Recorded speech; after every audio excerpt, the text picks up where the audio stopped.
Puji Tuhan, selamat malam Bapak Saudara. Selamat berjumpa kembali dalam online discipleship revival total ministry. Wah, saya melihat wajah-wajah yang sangat bersukacita, sangat cerah hari ini ya. Walaupun tadi sore ya sempat diguyur hujan ya, tapi ya membuat udaranya jadi lebih sejuk.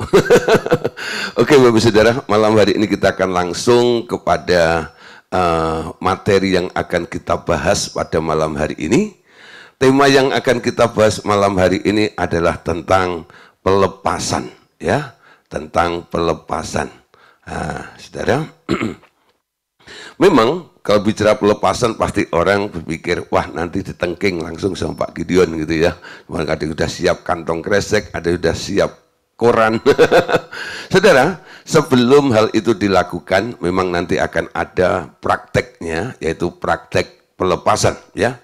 Tapi sebelumnya Anda harus mengerti dulu, ya, kenapa kita harus dilayani pelepasan, ya, dan apa saja kira-kira yang harus dilepaskan itu semuanya, ya.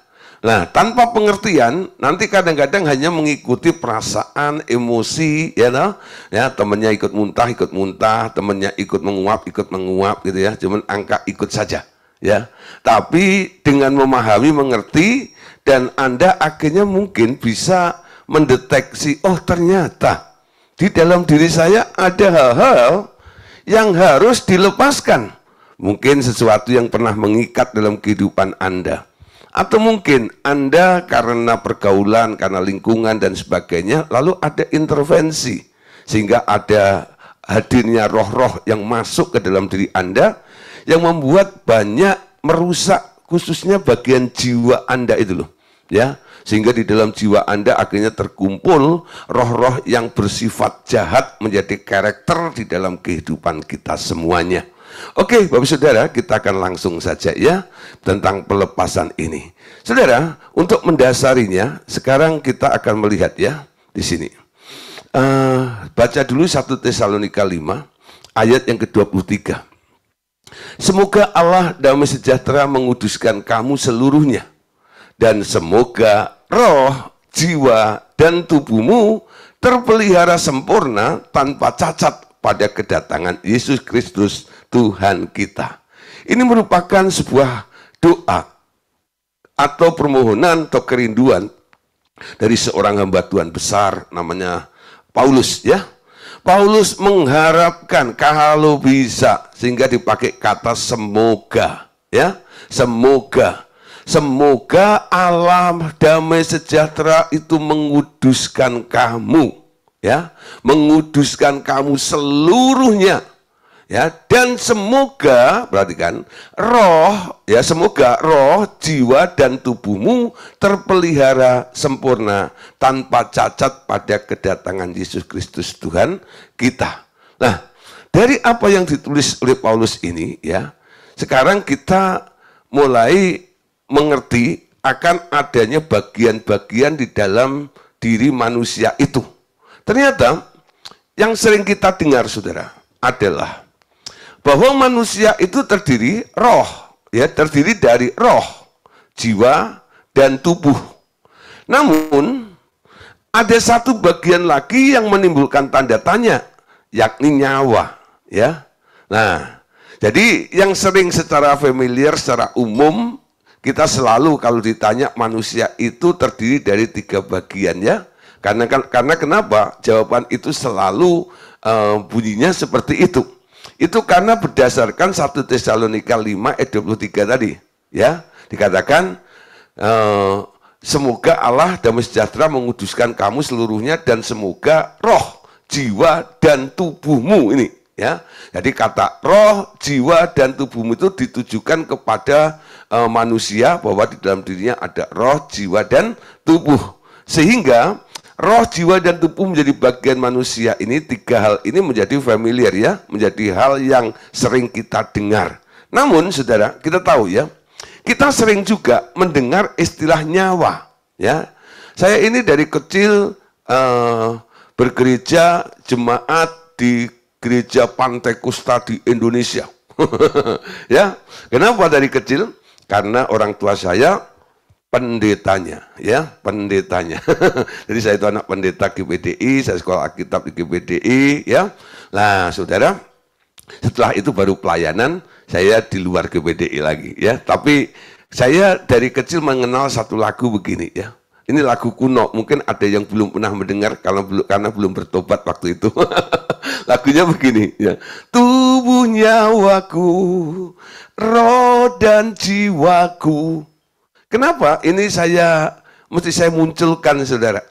Bayangkan ketika saya masih kecil saja, berarti kurang lebih itu sekitar, sekarang umur saya itu udah hampir 60 ya, jadi kurang lebih ya hampir 50 tahun yang lalu itu saya dengar lagu itu. Tubuh, nyawa, jiwa, dan roh. Namun, yang selalu dikhotbahkan, yang selalu dijelaskan oleh hamba-hamba Tuhan yang dulu saya dengar, itu yang dibahas berdasarkan 1 Tesalonika pasal 5 ayat 23 itu. Bahwa manusia itu terdiri dari 3 bagian, yaitu roh, jiwa, dan tubuh. Ya, roh, jiwa, dan tubuh. Nah, tentang nyawa itu jarang sekali dibahas. Jadi kalau malam hari ini kita sekarang bisa melihat ya bahwa manusia itu sebenarnya bukan hanya terdiri dari roh, jiwa, dan tubuh, tapi sebenarnya ada juga bagian nyawa, ya. Nah, roh itu adalah pemilik jiwa, nyawa, dan tubuh. Jadi inti daripada manusia itu sebenarnya adalah rohnya. Kalau saya gambarkan begini, saudara, ya. Nah, ini ya, roh itu pemilik jiwa, roh itu pemilik nyawa, roh itu juga pemilik tubuh. Jadi ketika Allah itu menciptakan manusia dulu awal, dia diciptakannya dalam dimensi roh, ya. Nah, di dalam fisik atau tubuhnya manusia inilah sekarang ada 3 hal ini, yaitu jiwa, nyawa, dan tubuh. Pak, kenapa hal ini harus dipersoalkan tentang nyawa ini? Nah, saudara, kalau nanti kita tidak bahas secara detail, padahal bagian nyawa ini sebenarnya adalah bagian yang sangat penting yang perlu kita pahami, karena segala sesuatu itu sumbernya nanti dari nyawa ini, ya. Tapi kita lihat dulu ya tentang jiwa. Apa itu jiwa, saudara? Jiwa adalah kumpulan dari berbagai macam roh yang merupakan pembantu roh untuk berkomunikasi dengan dunia luar, ya. Jiwa itu adalah kumpulan dari berbagai macam roh yang merupakan pembantu roh untuk berkomunikasi dengan dunia luar. Nah, sekarang tentang nyawa, ya. Apa itu nyawa? Ya. Apa itu nyawa? Ternyata, saudara, ya, nyawa itu mempunyai tempat tersendiri di dalam tubuh manusia. Tempatnya di mana? Tempatnya nyawa itu ada di dalam darah, ya.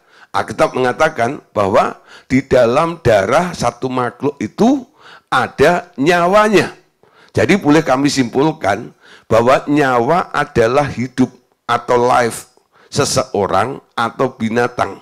Kenapa harus disebut binatang juga? Karena binatang juga punya darah, bukan? Di dalam darah segala makhluk itu ada nyawanya, ya, ada nyawanya. Nyawa inilah yang membuat makhluk-makhluk itu yang punya darah itu sekarang boleh hidup, ya. Kalau nyawanya hilang, darahnya berhenti, lalu nyawanya lenyap, makhluk itu akan disebut mati, ya, tidak hidup.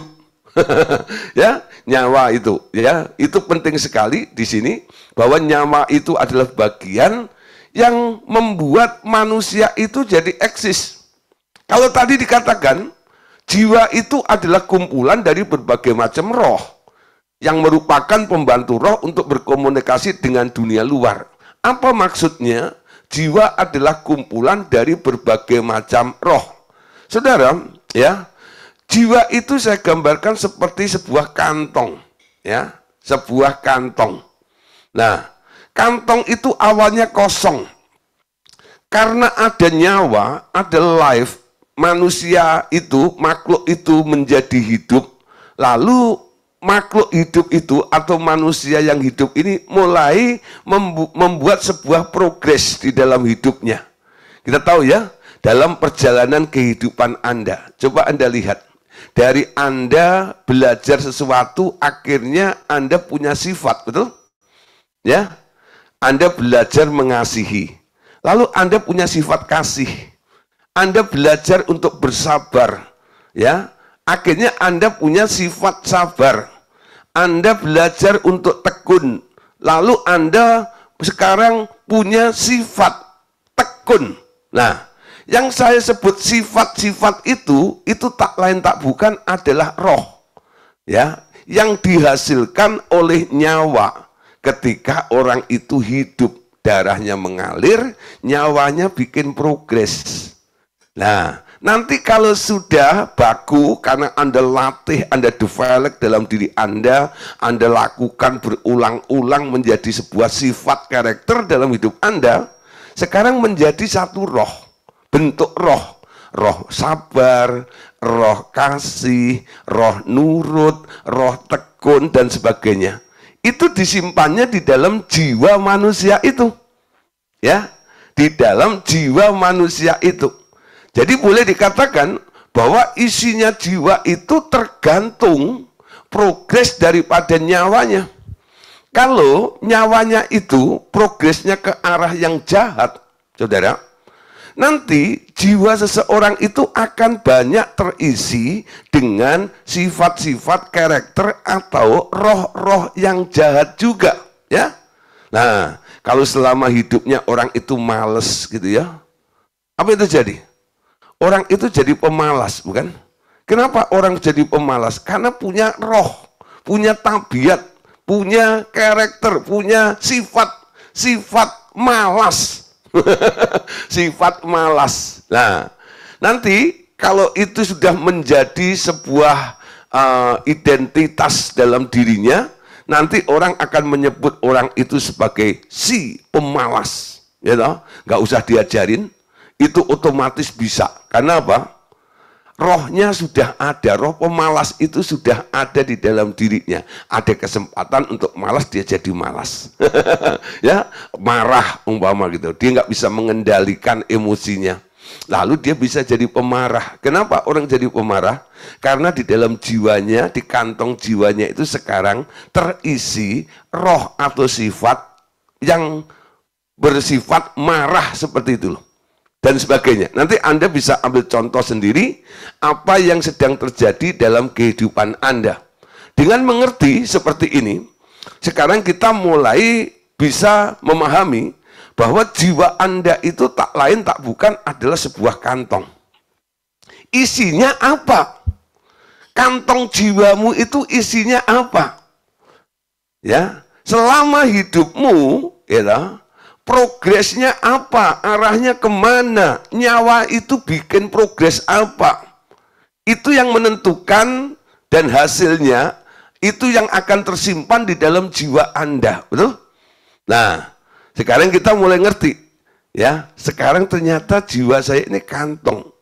Isinya sesuatu yang pernah aku lakukan, ya, aku pupuk, ya, aku aku upayakan terus setiap hari, setiap saat, setiap waktu, sampai menjadi sebuah kebiasaan, menjadi sifat dalam kehidupan saya ini.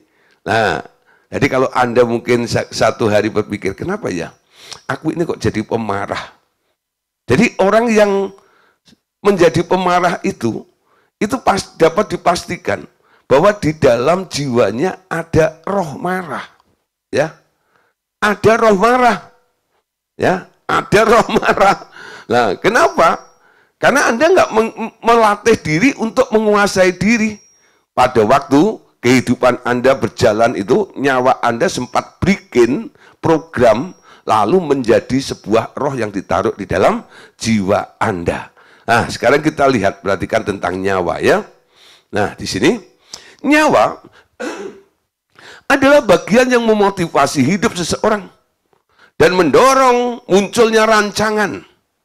ya, mendorong munculnya planning, ya, untuk mengejar motivasi itu. Jadi nyawa itu adalah bagian yang memotivasi hidup seseorang, ya. Nah, tanda orang hidup itu kan punya satu keinginan, betul? Satu keinginan untuk maju kelihatannya, ya, untuk melakukan sesuatu. Nah, apa yang dibilang untuk maju, untuk melakukan sesuatu itu bisa dikatakan sebagai motivasi hidup, ya. Bicara tentang motivasi, ya, belum tentu motivasi itu sesuatu yang baik, ya. Ada motivasi jahat juga ada, betul ya? Modus gitu ya. Nah, itu motivasi jahat, ya. Jadi pura-pura dekat gitu ya, pura-pura baik dan sebagainya, padahal pengen nyolong gitu ya. Nah, pengen menipu dan sebagainya. Motivasinya, motivasi, ya. Itu sebenarnya digerakkan oleh nyawa ketika manusia itu hidup, ya. Nah, motivasi atau nyawa itu, ya, sekarang itu yang mendorong manusia itu untuk membuat rancangan-rancangan, membuat planning-planning dalam kehidupannya untuk mengejar motivasi itu. Nah, saudara, kita tahu, ya, semua hal yang tidak ada hubungannya dengan Tuhan sebenarnya sumbernya dari daging. Amin. Daging itu walaupun kelihatannya baik, tapi belum tentu benar. Ya, kenapa? Daging itu sudah tercemar. Ya, tapi kalau segala sesuatu itu sumbernya dari apa yang Tuhan mau, itu beda.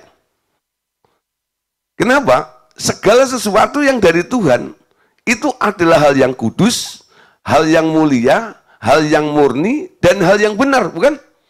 Bukan sekedar baik, ya, bukan sekedar baik, tapi mengandung unsur mulia, mengandung unsur benar, ya, mengandung unsur kudus. Itu yang datangnya dari Allah. Jadi motivasi-motivasi yang dibangun oleh daging ini sebenarnya, saudara, ya, nanti akan menghasilkan hal-hal yang kedagingan juga. Yang kedagingan juga. Nah, rancangan-rancangan di dalam diri manusia, planning itu pastikan semuanya, ya. Saya sering katakan kalau orang dunia bilang gantungkan cita-citamu setinggi langit, bukan? Ya, kenapa harus begitu? Kalau jatuh dekat bintang katanya, ya. Nah, tapi sebagai orang percaya, anak-anak Allah, cita-cita kita tidak digantungkan di atas langit.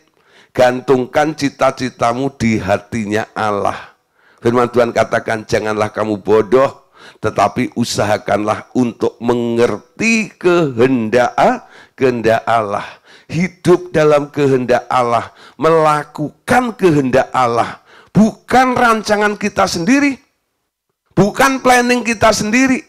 Dalam kitab Yesaya dikatakan rancanganku bukan rancanganmu, jalanku bukan jalanmu, betul?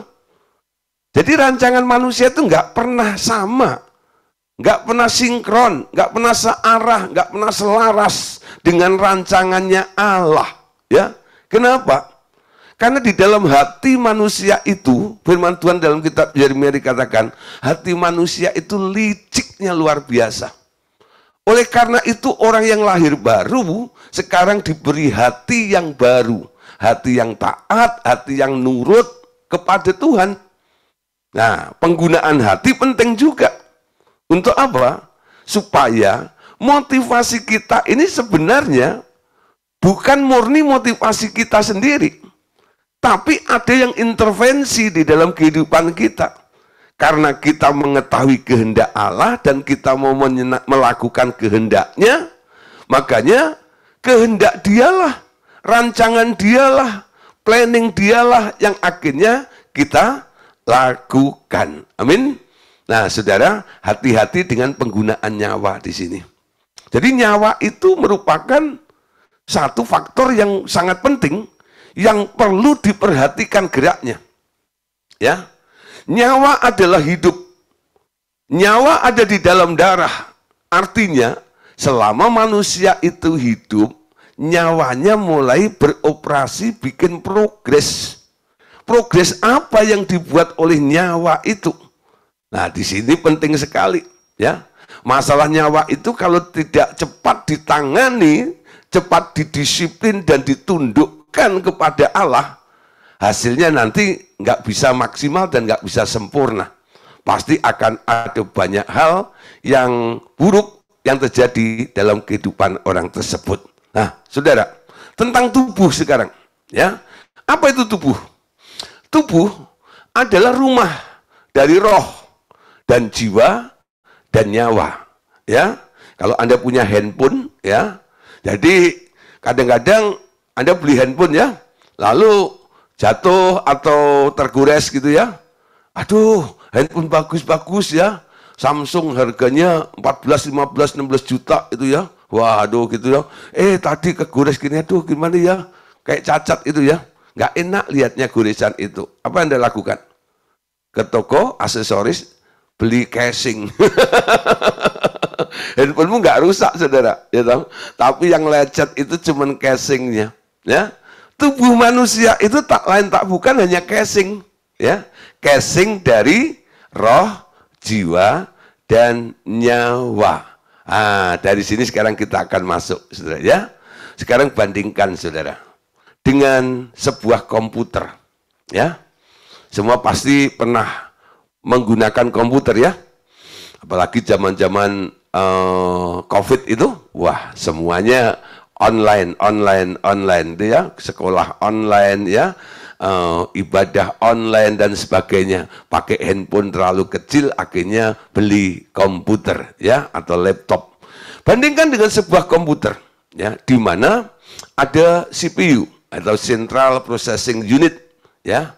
Walaupun CPU itu amat canggih, ia harus dibantu oleh peripheral device atau unit-unit tambahan di sekitarnya, seperti memori, ya, bus controller, timer, input, output, video controller, dan sebagainya, yang terhimpun semua di motherboard komputer itu.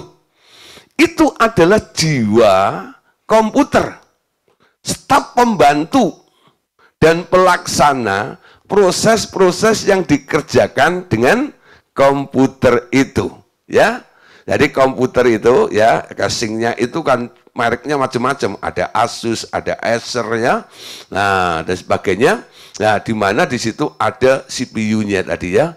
Walaupun canggih, CPU-nya harus ada alat yang membantu, ya, peripheral device itu atau unit-unit tambahan itu sebagai jiwanya. Nah, saudara, sekarang lanjut, ya. Ada bagian yang lain yang amat penting, yakni perangkat lunak, atau sering kita sebut sebagai software, ya. Biasanya itu dibuat oleh perusahaan-perusahaan perangkat lunak yang di luar pabrik komputer itu sendiri. Itulah bagian nyawa komputer itu, ya. Nyawa komputer itu. Jadi software itu sama dengan nyawa, ya. Lalu ada kotak logam tempat komputer itu ditaruh sehingga mudah dibawa-bawa atau dipindahkan dari satu tempat ke tempat lain. Itu casing atau tubuh dari komputer itu. Nah, saudara, jadi manusia itu mirip komputer sebenarnya, ya. Ada casingnya, ada jiwanya, ya, ada rohnya, lalu ada nyawanya tadi. Oke, saudara, Ibrani 4 ayat 12. Perhatikan di sini. Sebab firman Allah hidup dan kuat dan lebih tajam daripada pedang bermata dua manapun. Ia menusuk sangat dalam sampai memisahkan jiwa dan roh, sendi-sendi dan sungsum. Ia sanggup menilai pikiran dan niat hati kita. Berbicara tentang pelepasan, saudara, ya. Bagaimana kita bisa mendeteksi, melihat, memilah, ya. Begitu rumitnya sesuatu yang ada di dalam diri manusia itu. Coba saudara Anda lihat, ya. Saya kalau sudah ini, ya, pernah nih handphone aja ini, ya. Pengen tahu deh gitu, ya. apa sih isinya gitu, buka sendiri pakai obeng gitu. Ya, handphone yang sudah jadul gitu ya, pengen tahu aja gitu kalau macam itu. Saya nggak ngerti semuanya itu, perangkat itu apa ruwet sekali ya. Nah, ketika ketemu dengan orang yang ahli elektro gitu ya, baru ngobrol-ngobrol gitu, mereka bisa jelasin ini bagian untuk ini, untuk output, input ini dan itu gitu. Hehehe, oh gitu ya. Nah saudara, manusia itu sebenarnya rumit sekali juga, betul nggak ya? Kalau orang bilang ada orang antik, ada orang unik gitu ya. Siapa yang pernah digituin ya? Ada yang bilang, Pak Among itu antik loh gitu ya. Pak Among itu unik gitu loh. Uniknya kenapa? Gitu. Aku kira begini, nggak taunya begitu, gitu nggak ya? Aku sangka begini, nggak taunya begini, gitu gitu. Jadi kadang-kadang itu keunikan ya antiknya itu membuat kita nggak bisa memprediksi dengan tepat dan jelas seperti itu pada diri seseorang. Nah, dalam pelayanan pelepasan kita akan melakukan sesuatu. Istilah sekarang kan dioprek gitu ya. Bagian mana yang perlu dibenahi, bagian mana yang perlu diganti, bagian mana yang perlu diangkat, bagian mana yang perlu dibersihkan, betul ya. Nah, untuk melakukan seperti itu kan harus dibawa ke tukang servis. Orang yang berani buka counter servis handphone, gitu ya. Nah, bayangin saudara, dia nggak hanya bisa buka, ya, bongkar aja, tapi nggak bisa pasangnya. Nah, jadi kan ada dulu ya, orang buka begitu, habis itu nggak bisa pasang. Ya, jadi terima bongkar tapi nggak terima pasang, karena nggak tahu balikinnya kemana, begitu ya. Nah, saudara, terima bongkar, pasang, betulin dan sebagainya, itu pasti ya seorang servis itu punya pengalaman, ngerti bagian-bagian itu. Mana yang rusak, ya, mana yang perlu diganti, mana yang hanya perlu dibersihkan dan sebagainya nggak perlu diganti, ya. Nah, di dalam melayani pelepasan, kadang-kadang kita ketemu dengan orang-orang yang beraneka ragam persoalan, masalah di dalam kehidupannya, ya. Mungkin saudara manifestasinya sama, ya. Mungkin kita ketemu dengan orang yang gagal terus dan sebagainya, lalu minta untuk kita layani. Ya, akar persoalannya, permasalahannya belum tentu sama, saudara. Kenapa orang itu gagal, betul ya? Ya, nah, ada juga orang gagal karena di dalam dirinya itu ada roh ceroboh, ya, nggak bisa mengambil keputusan dengan tepat, ya, sehingga spekulasinya itu selalu salah, betul ya? Sehingga dia mengalami kegagalan, kebangkrutan, ya, dan sebagainya. Tapi di sisi lain, saudara, ada orang yang terus mengalami kegagalan karena di dalam dirinya ada roh kegagalan. Ya, bukan hanya sifat, bukan karena nggak mampu, ya, tapi memang karena di dalam dirinya ada roh kegagalan. Dari mana roh kegagalan itu turun? Dari mana roh kegagalan itu ada di dalam diri orang itu? Ternyata, saudara, orang itu pernah menggagalkan sesuatu. Contohnya ya, mereka pernah menggugurkan bayi, mama gitu ya. Nah, bayi itu sebenarnya kan mau hidup, tapi digagalkan.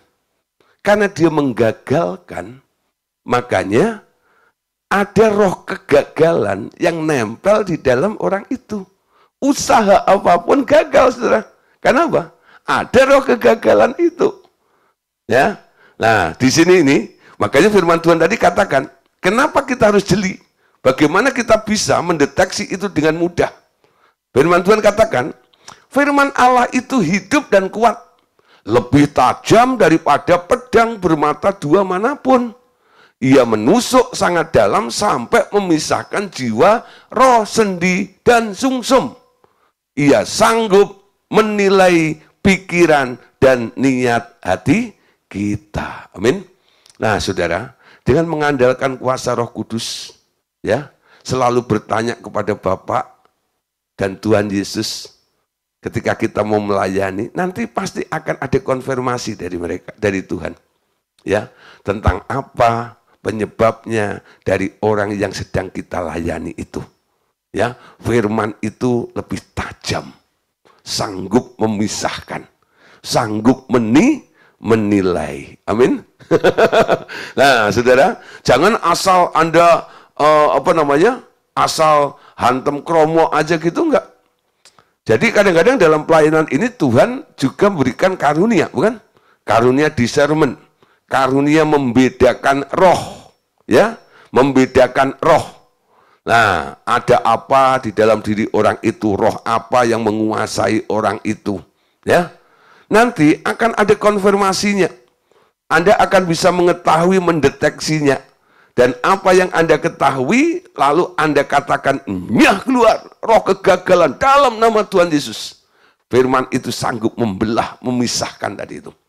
Mengeluarkan, mengangkat dari orang yang kita layani. Amin.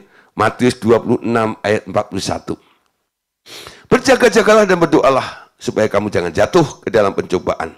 Roh memang penurut, tetapi daging itu lemah. Ya, daging manusia itulah, saudara, yang sering menjadi sasaran empuk, ya, dari kuasa-kuasa jahat. Kenapa?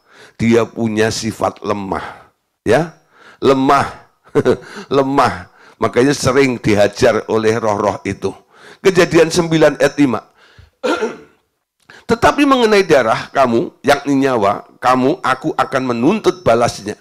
Dari segala binatang, aku akan menuntutnya. Dan dari setiap manusia, aku akan menuntut nyawa semua manusia.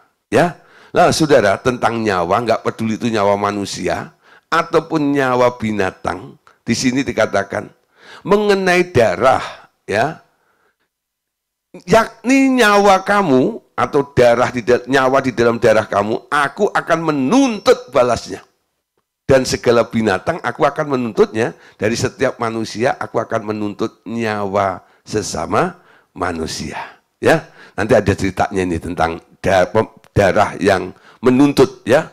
Contoh saja dulu nih, pada waktu dalam kitab Kejadian itu kan, pertama kali Kain dan Habil mempersembahkan korban. Apa yang terjadi, saudara? Persembahannya Habil diterima, persembahannya Kain ditolak, alias tidak diindahkan. Marah nih yang nggak diindahkan. Adiknya diajak jalan, bunuh, pukul sama batu, mati. Ya, dah diumpetin ya. Tapi saudara, Kain itu merasa nggak tenang. Terus seperti dia mengejar-ngejar dalam hidupnya ini. Ya, ternyata kenapa? Itu darah Habil menuntut balas atas perbuatan kakaknya ini. Menuntut balas. Itu yang membuat Kain itu seperti dikejar-kejar orang. Mau dibunuh itu. Sampai dia nggak tahan, lalu datang kepada Tuhan komplain. Ya. Nah, akhirnya Tuhan memberikan meterai kepada Kain, ya. Orang yang membunuh Kain akan dibalaskan 7 kali lipat. Dari situ akhirnya Kain baru merasa tenang. Nah, saudara, tuntut balas itu, ya, itu bisa terjadi. Nanti yang mengeksekusi siapa kita nggak tahu. Jadi masalah tuntut balas itu bisa terjadi kapan saja, di mana saja. Ya, jadi kalau ada orang yang kehilangan nyawanya, ya, karena dibunuh, gitu Pak, gitu ya. Nah, nanti saudara, itu nyawa orang itu biasanya belum bisa tenang. Dia masih gentayangan gitu ya. Ya. Gentayangan lalu nyari gitu ya. Nah, kadang-kadang dia pengen memberitahu tentang kematiannya itu bagaimana, lalu dia masuk ke dalam tubuh orang hidup bermanifestasi di situ. Ya. Cukup ya ada orang yang mendengarkan saja. Kenapa mati? Saya pernah melayani satu orang ya. Waktu itu saya lagi di rumah, didatengin tetangga saya, Bu RT, ya. Nah, Bu RT itu juga orang Kristen, pengerja di gerejanya Pak Niko gitu ya, suaminya juga di sana. Lalu dia bilang gini, Pak Gideon, ya, itu ada orang kesurupan terus tuh, ya loh. Nah, tapi masih Muslim Pak, gitu gini-gini dan sebagainya. Oh gitu, gimana? Itu di tempat bosnya, rumah bosnya suami saya. Oke, kita datang ke sana, ya. Ternyata di situ sepi sudah, ya. Cuman ada oma itu ya, yang nunggu situ. Akhirnya kami masuk, ngobrol-ngobrol, lalu saya layanin di situ. Manifest, saudara, gitu. Manifest, ya. Ketika manifestasi dan sebagainya, ya, lalu mulai ngoceh tuh, ya gitu. Lalu saya mulai tanya, kenapa kamu ada di tubuh orang ini? Dia bilang, aku dibunuh. Enggak, pertama tanya, kamu dari mana? Kapan masuknya? Oh, gitu. Terus dia bilang, nah, masuknya dari pos satpam katanya. Loh, kenapa dari situ? Iya, sebelahnya kan ada kali gitu loh. Dulu saya dihanyutkan gitu ya. Saya dihanyutkan dari Cipulir, akhirnya nyampe ke daerah Cipondoh itu ya. Di situ itu lewat kali depan komplek kami gitu.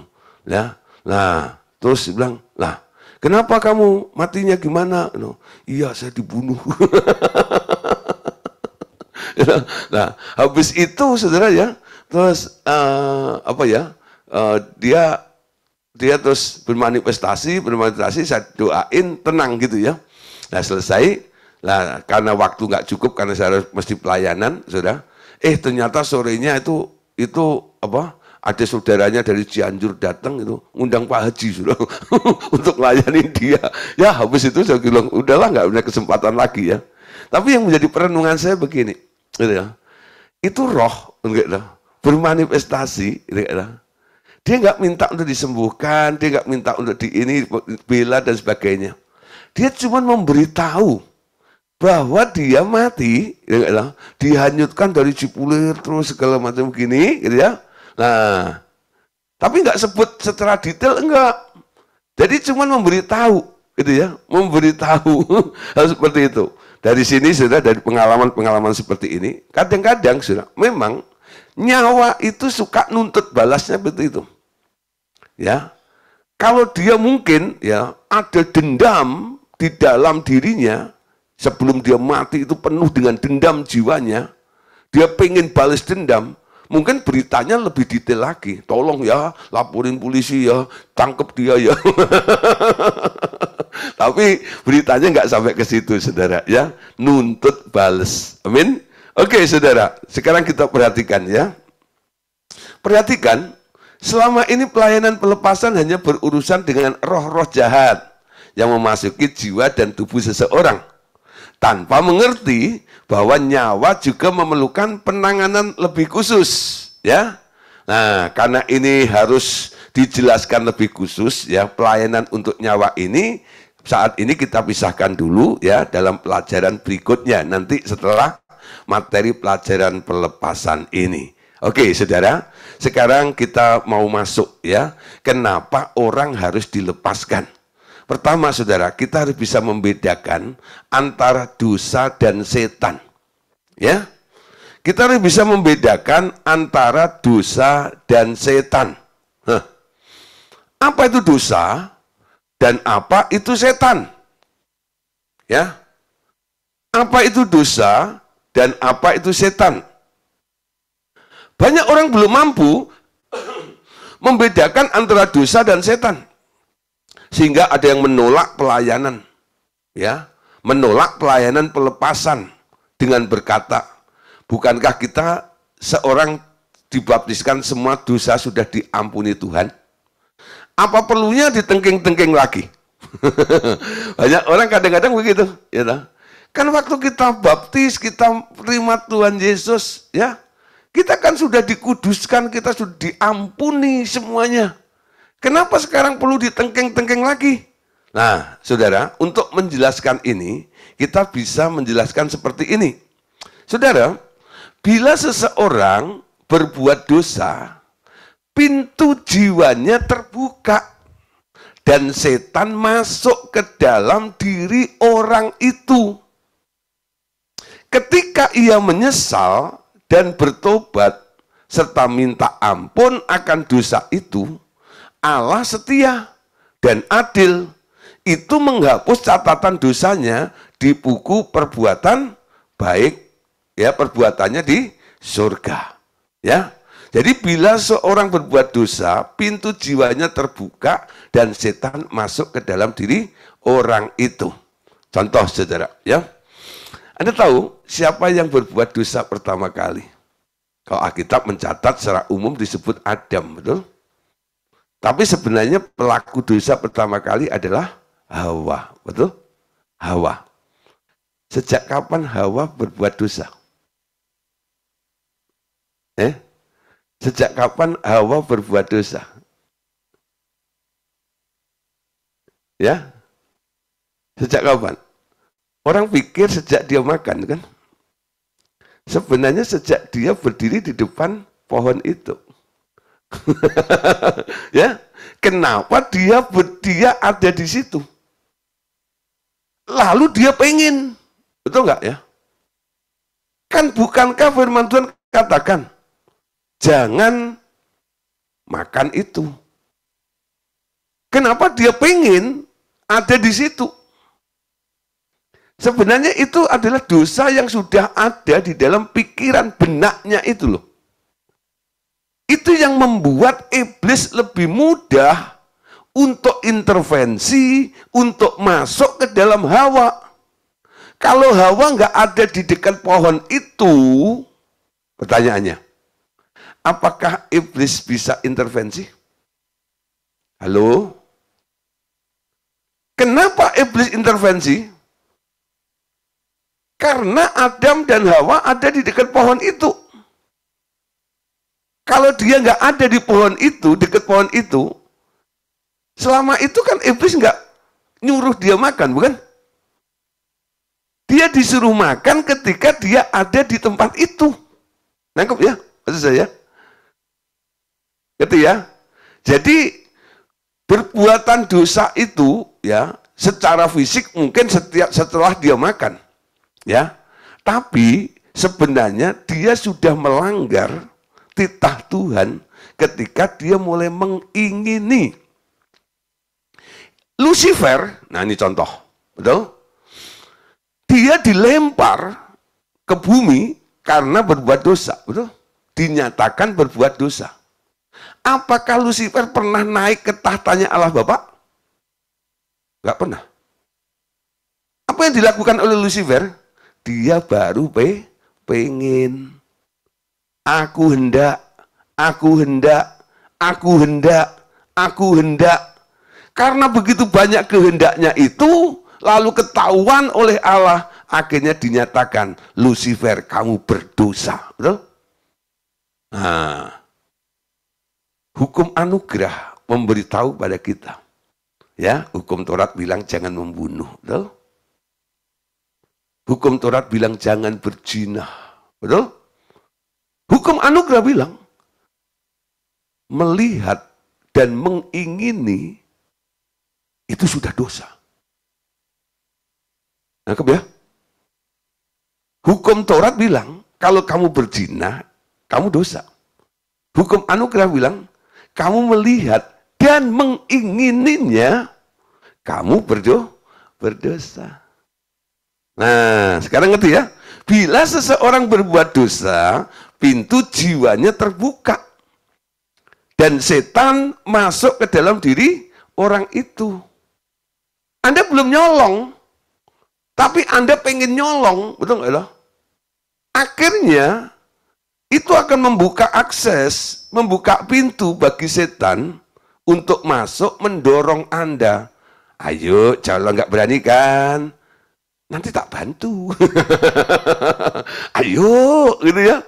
Nah, dimulai dari mana? Dari Anda mulai pengen nyolong tadi itu loh. Amin. Keinginan itu sudah boleh dikatakan itu perbuatan dosa Anda, tapi baru di alam rohnya. Dan itu menjadi pintu untuk iblis bisa masuk. Ya. Nah, sebelum itu terjadi, iblisnya masuk dan semakin gila untuk memotivasi, mendorong Anda untuk melakukan hal yang jahat seperti apa yang Anda inginkan itu, Anda harus berani berkata tidak, nggak bisa, nggak. Nah, Anda harus menang dulu di area pikiran itu, area kehendak ini itu. Dengan apa? Anda counter dengan kehendaknya Allah. Betul? Kehendaknya Allah nggak begitu. Kalau Anda mulai tunduk kepada Allah, tahu tentang kehendak Allah, Anda bisa mengantisipasi semua dosa-dosa yang masih muncul dalam pikiran yang akhirnya nanti bisa menjadi sarana ya untuk iblis bisa intervensi dalam kehidupan kita ini. Nah, bukankah ketika kita lahir baru, Pak, itu kan udah ditengking semuanya, ya? Betul, ya. Secara umum orang itu ditengking, nyah keluar, dari dosa yang disengaja maupun tidak disengaja, dosa yang dia tahu maupun dia tidak tahu. Doanya kan begitu ya. Dari kakek turunan, gilir 1, gilir 10, semuanya. Ayo, sikat habis semuanya dalam nama Tuhan Yesus. Wow, gitu ya. Nah, orangnya enteng, orangnya lega, gitu ya. Belum, gitu ya. Kayak sudah bebas, begitu ya. Tapi apakah setannya itu, sudah meninggalkan dia? Belum tentu, saudara. Ya, dosanya diampuni, betul? Dosa orang itu diampuni, ya, dihapus dari buku catatan kehidupan. Tapi karena si setan itu sudah pernah masuk di dalam diri Anda, sekarang setan itu, yang dibersihkan oleh orang-orang itu kadang-kadang hanya dosanya. Tapi setannya kadang-kadang ngumpet, bercokol di situ. Lain waktu nanti ada keinginan dorongan lagi untuk melakukan hal seperti itu, ya. Jadi boleh dikatakan gini. Tetapi kemanakah setan itu sekarang? Apakah ia secara otomatis meninggalkannya? Tidaklah demikian kenyataannya. Walaupun dosa sudah diampuni, tapi roh jahatnya masih ada di dalam jiwa orang ini.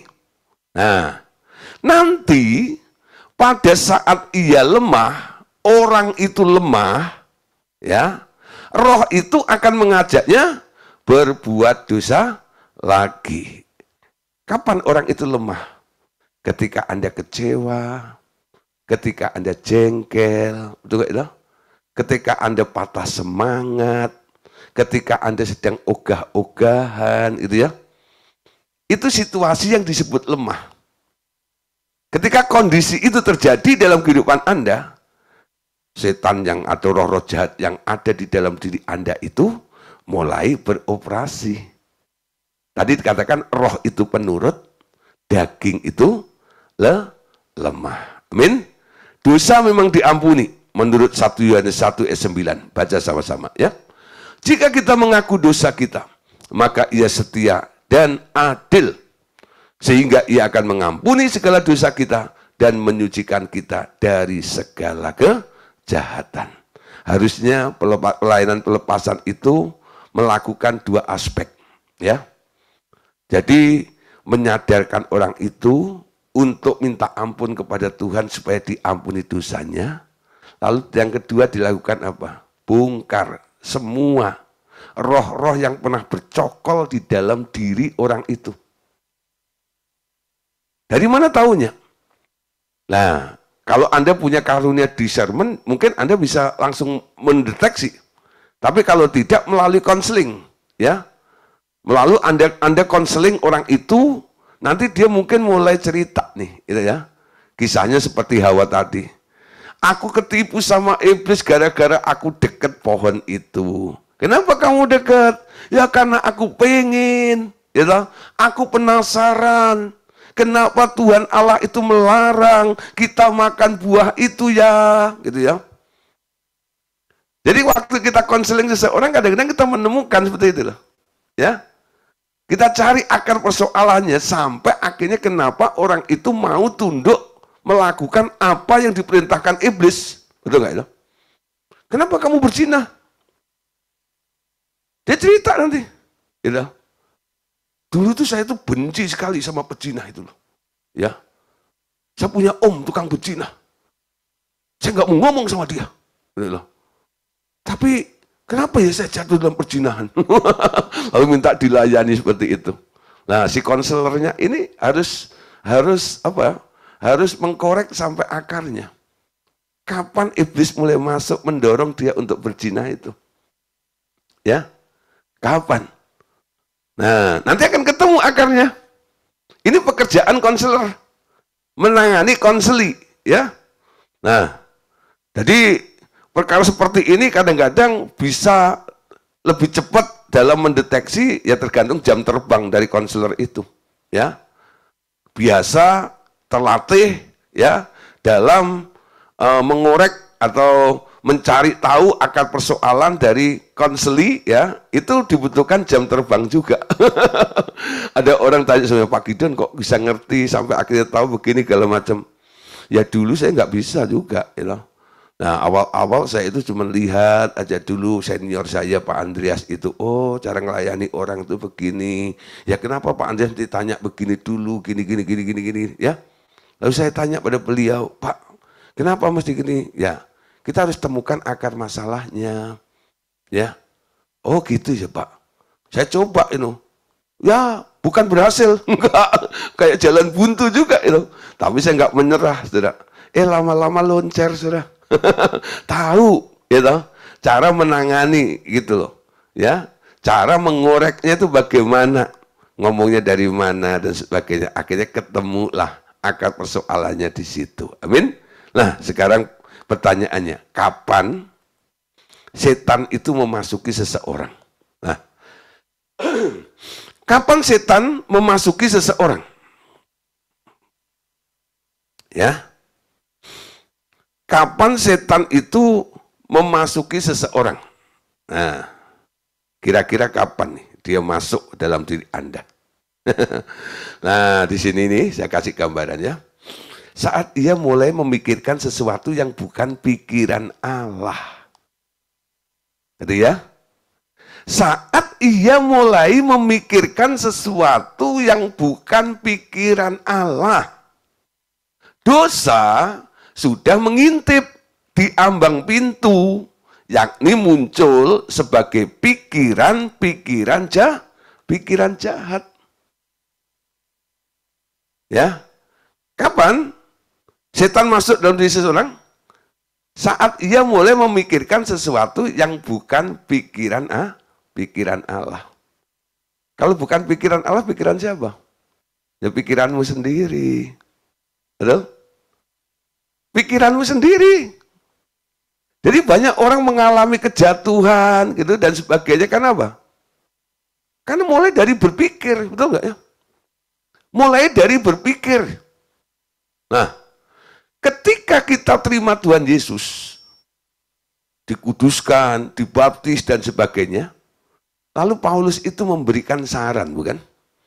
Dalam Roma 12 ayat 1, demi kemurahan Allah, saudara, aku menasihatkan kamu supaya kamu mempersembahkan tubuhmu menjadi persembahan yang hidup dan kudus dan berkenan kepada Allah. Itulah ibadahmu yang sejati. Tujuannya apa? Hidup itu harus dipersembahkan kepada Tuhan. Ayat yang kedua ini dikatakan, ya, supaya kamu mengerti, gitu, mengalami pembaruan akal budi, gitu, gitu. Nah, mengalami pembaruan akal budi supaya kamu mengerti kehendak Allah. Mana yang baik, mana yang benar, dan mana yang sempurna. Pembaruan akal budi. Apa artinya pembaruan akal budi? Ikut Yesus sekarang ini, ya, itu bukan mikir sendiri. Ikut Yesus itu sekarang, ya, hanya memandang Dia, lalu melangkah menurut ritmenya Dia. Kalau Dia ke kanan, ya ke kanan, Dia ke kiri, Dia jalan lurus, kita jalan lurus, betul? Ya. Ibrani pasal 12 katakan, ya. Kita ini dikelilingi oleh banyak saksi, betul? Ayat yang kedua ini katakan, ya, dengan memandang kepada Yesus, betul? Yang memimpin kita dalam iman sampai kepada kesempurnaan itu. Perjalanan kekristenan kita itu hanya memandang, melihat polanya, melihat teladannya, yaitu Yesus yang ada di depan kita itu loh. Ya, kalau Anda nggak ikut Yesus, nggak mengadopsi pikirannya Allah, masih menggunakan pikiranmu sendiri, menggunakan pikiranmu sendiri dengan keputusanmu sendiri, firman Tuhan katakan, kamu sesat. Karena mengambil jalannya sendiri. Tersesat. Kalau Anda dalam keadaan tersesat, nah disitulah Anda akan dimakan sama setan. Ya. Jadi saat ia mulai memikirkan sesuatu yang bukan dari pikiran Allah, Alkitab bilang dosa sudah mengintip di ambang pintu. Ya. Muncul sebagai pikiran-pikiran yang jahat. Nah, satu hari Tuhan mengajar ya Kain untuk segera menguasai pikiran itu. Jangan melayani atau menikmatinya. Tetapi Anda harus berkuasa untuk mengusirnya keluar. Ayatnya ada Kejadian 4 ayat 6. Perhatikan di sini. Firman Tuhan kepada Kain. Mengapa hatimu panas dan mukamu muram? Apakah mukamu tidak akan berseri jika engkau berbuat baik? Tetapi jika engkau tidak berbuat baik, dosa sudah mengintip di depan pintu. Ia sangat menggoda engkau, tetapi engkau harus berkuasa atasnya. Kenapa Kain akhirnya membunuh Habil? Ayo, kenapa? Ya, kita perhatikan di sini tadi ya. Tuhan katakan, mengapa hatimu panas dan mukamu muram? Apakah mukamu tidak akan berseri jika engkau berbuat baik, tapi jika engkau tidak berbuat baik, dosa sudah mengintip di depan pintu. Ya, kalau kamu tidak berbuat baik, dosa sudah mengintip di depan pintu. Apa artinya berbuat baik? Oh, nggak nyolong, Pak. Kasih duit orang, Pak. Ya. Apakah itu berbuat baik? Ya berbuat baik lah. Tapi berbuat baik, ya, seperti apa yang Tuhan ya maksudkan, arti daripada perbuatan baik menurut firman Tuhan itu apa? Berbuat baik itu apa? Nurut, ya, melakukan kehendak, perintah atau aturannya Tuhan. Nah, dalam konteks ini, apa yang disebut Kain itu nggak berbuat baik? Saudara, dua-duanya mempersembahkan korban, bukan? Kepada Allah. Yang satu diindahkan, yang satu ditolak. Tuhan pasti punya penilaian sendiri atas dua orang yang mempersembahkan korban di hadapannya itu. Sehingga dia bisa memutuskan dari hasil penilaian itu, yang satu layak diterima, yang satu pantas ditolak. Itu penilaian Allah. Alasannya apa? Yang enggak datang dari Allah, yang enggak disuruh oleh Allah, yang bukan perintahnya Allah, itu enggak ada nilainya. Walaupun ada hasilnya. Ya. Catat baik-baik dulu. Tadi kan saya bilang ya, tentang apa? Bahwa segala sesuatu itu harus muncul dari Allah. Pikiran Allah itu. Jangan melakukan atas dasar keinginan Anda sendiri. Tidak berbuat baik, dosa sudah mengintip. Kenapa Kain disebut tidak berbuat baik? Saudara, Anda tahu apa yang dikorbankan oleh Kain? Dia mengorbankan hasil bumi. Kenapa dia mengorbankan hasil bumi? Karena dia berpikir sendiri. Aku ini kan seorang petani, betul? Aku punya hasil, aku punya buah karya. Yang terbaik akan kupersembahkan kepada Tuhan. Wow. Jadi cerita tentang Kain mempersembahkan korban itu Bukan kayak ceritanya guru sekolah minggu dulu itu, ya. Dulu saya diceritain oleh guru sekolah minggu saya. Kain itu mempersembahkan persembahan dari buah-buahan gitu ya, tomat yang busuk gitu ya, terong yang banyak uletnya gitu ya. Pokoknya yang jelek-jelek gitu. Makanya nggak diindahkan oleh Tuhan. Enggak. Anda lihat saudara ya. Kalau ada orang-orang dari ya di non-Kristen itu, kalau mereka persembahkan kepada dewa-dewinya, berikan korban, ya, persembahan, kadang-kadang membawa buah, betul ya. Itu kalau pas bulan gitu tuh, wah toko buah laku punya. Dan bukan buah yang di pasar yang dipersembahkan, betul ya. Nyarinya di toko buah yang mahal, betul nggak itu? Buah import, buah pilihan, betul? Kalau ditanya, kenapa, Cik, gini. Iya, untuk sembahyangan. Kenapa nggak cari di pasar aja? Enggak, untuk Tuhanku harus yang terbaik, betul? Nah, Anda lihat ya, walaupun itu yang terbaik pilihan sekalipun, tetap ditolak oleh Allah. Kenapa? Karena nggak pernah diperintahkan oleh Allah kalau orang mempersembahkan sesuatu kepada Allah itu dari buah-buahan. Nah, Habil mempersembahkan domba. Bukan kebetulan Habil itu seorang peternak. Lalu dia ambil dombanya. Bukan. Habil itu ngerti bahwa setiap orang yang datang kepada Tuhan itu harus mempersembahkan darah. Harus ada darah yang tercurah. Makanya dia ambil binatangnya, ya, domba dari dia yang dia ternak, lalu dipotong di hadapan Allah, mengucurkan darah. Nah, korban darah itu loh. Punyanya Kain nggak ada unsur darahnya sama sekali, betul? Itu yang membuat korbannya ditolak. Kenapa Kain melakukan seperti itu? Karena Kain berpikir sendiri. Nah, coba contoh lain ya.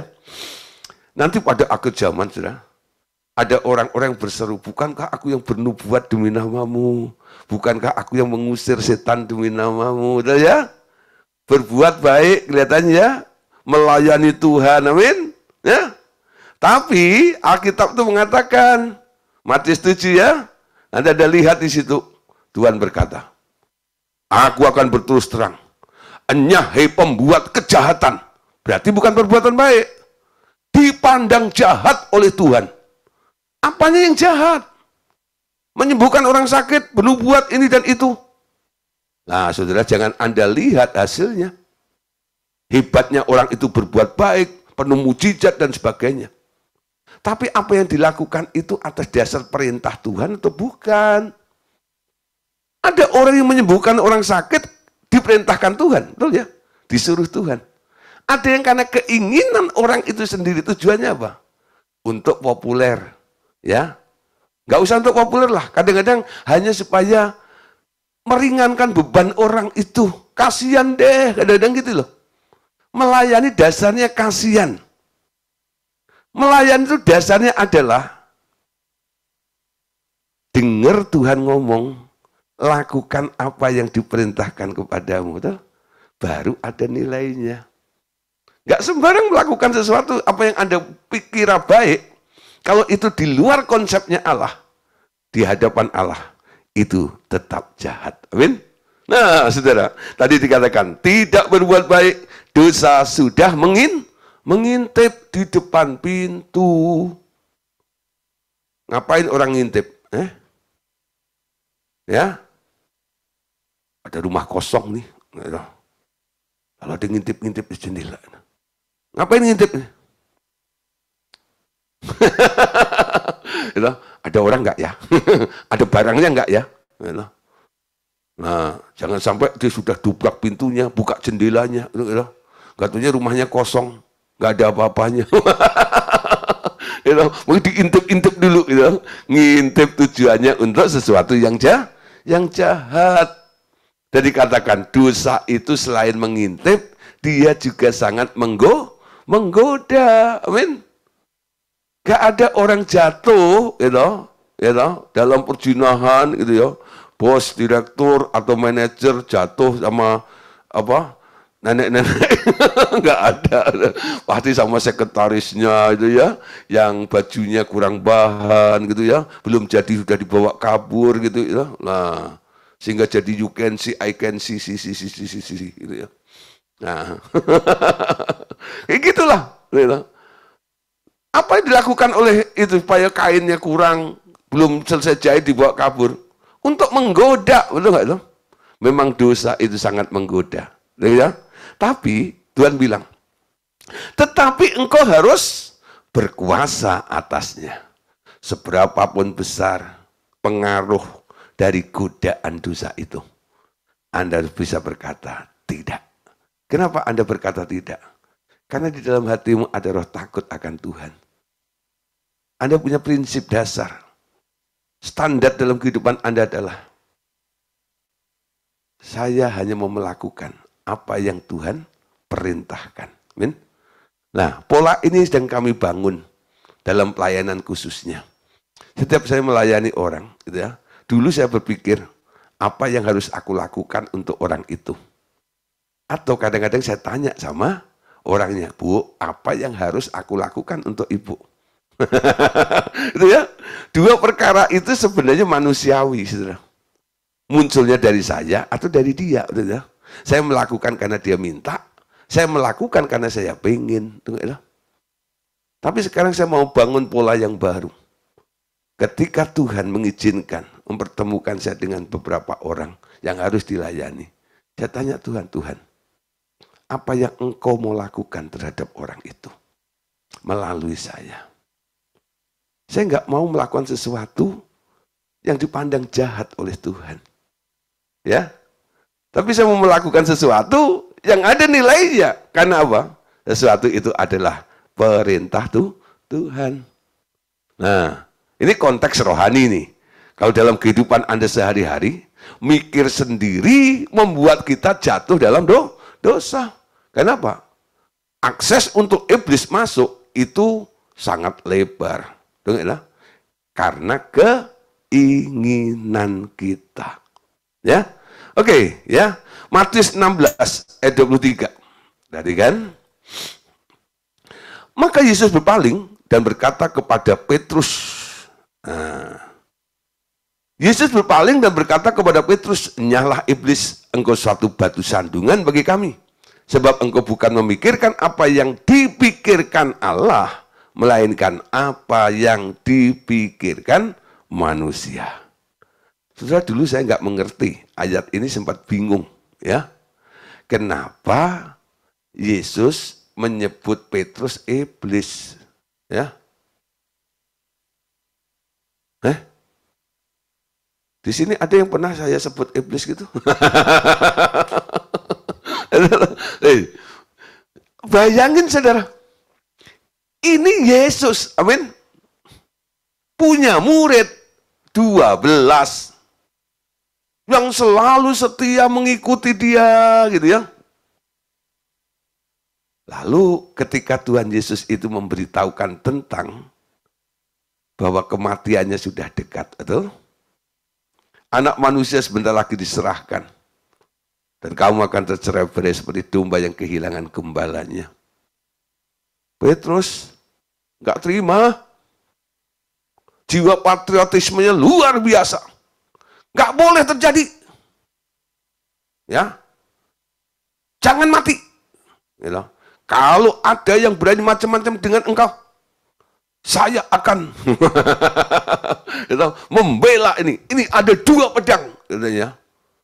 Nah, jiwa patriotismenya Petrus itu luar biasa. Kalau Anda melihat, kondisinya saat itu, di mana Petrus itu punya niat membela gurunya itu, mungkin Anda acungi jempol, ya, mungkin 2 jempol atau 4 jempol, Nah, kalau punya 6 jempol, ya 6 jempol. Kenapa? Ini hebat nih, murid tahu diri, belain gurunya seperti itu, betul? Tapi yang dibelain, saudara, perhatiin, ketika melihat reaksi dan sikap perkataan Petrus ini, bukan seneng, Buru-buru terima kasih, gitu. Buru-buru ngomong, Petrus, gitu. Kamsia ya, sisi ya, makasih ya, gitu ya. Enggak tuh, gitu. Terima kasih ya, kamu mau belain saya kayak begitu, gitu ya. Enggak. Malah Yesus bilang, ya, Yesus berpaling dan berkata kepada Petrus, enyahlah iblis. Kira-kira Petrus kaget nggak?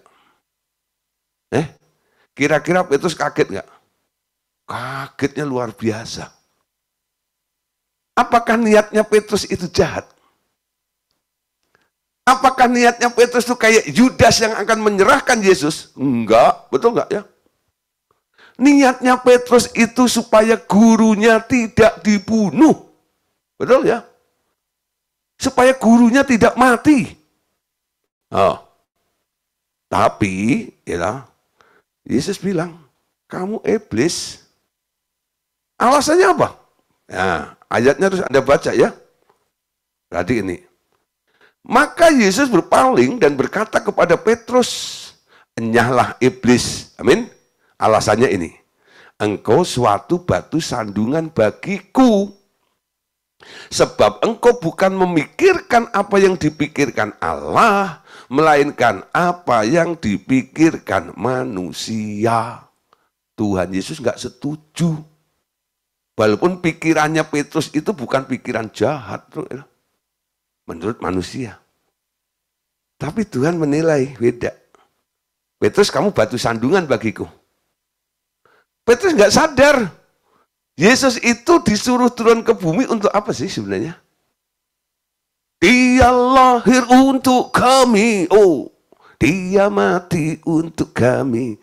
Dia bangkit bagi kami. Oh, semua. Betul ya?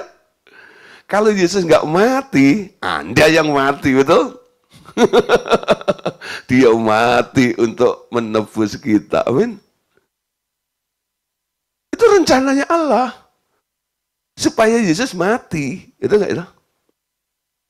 Ketika Petrus mencegah, jangan mati. Pikiran Petrus bertentangan dengan pikiran Allah. Rencana Petrus bertentangan dengan rencananya Allah. Amin. Nangkap ya?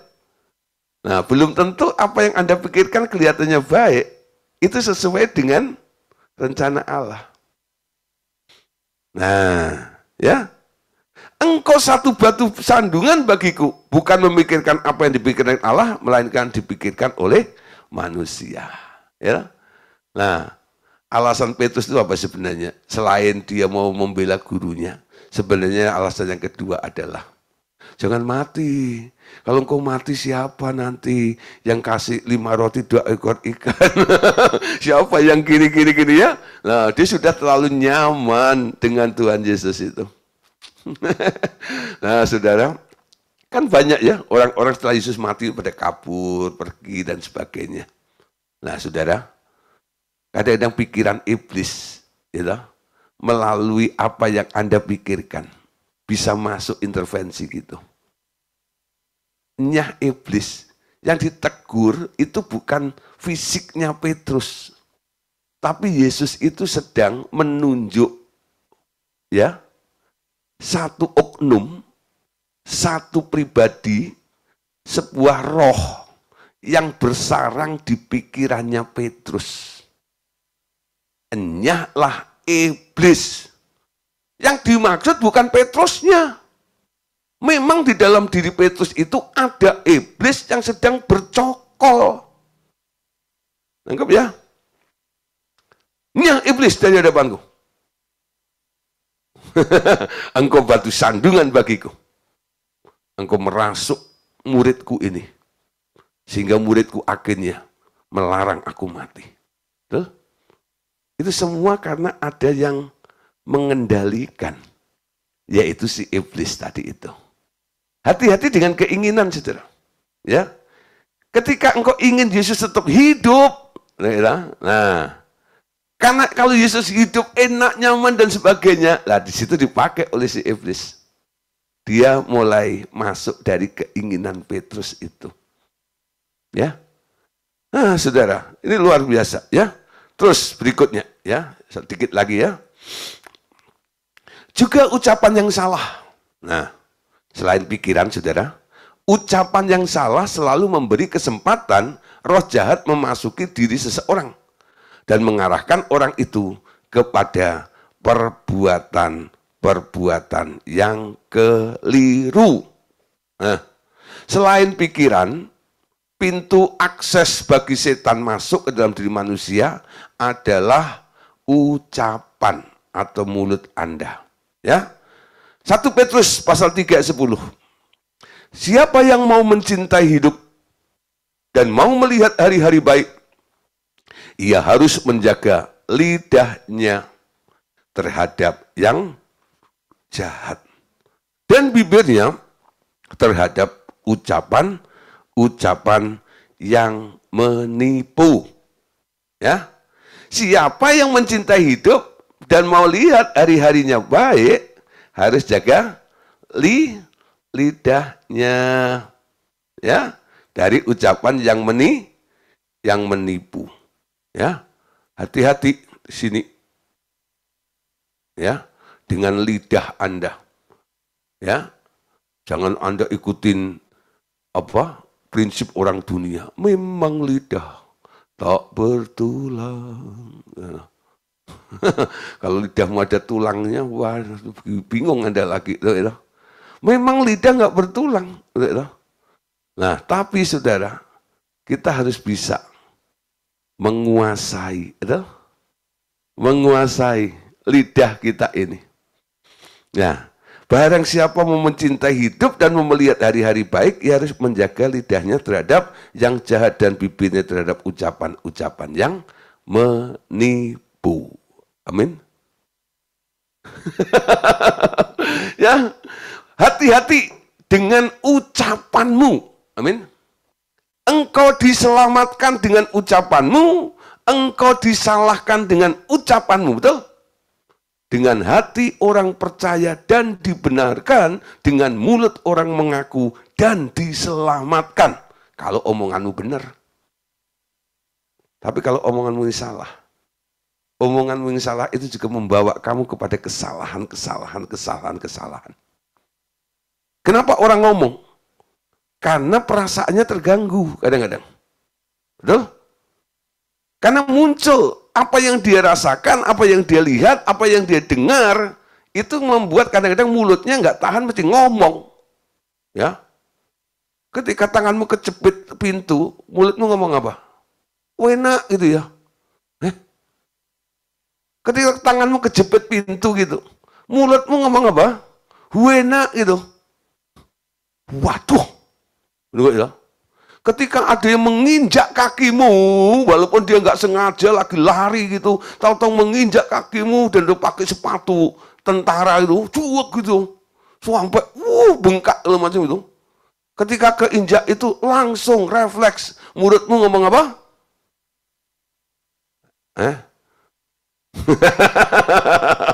Dalam hati saja. Kan nggak boleh ngomong, Pak.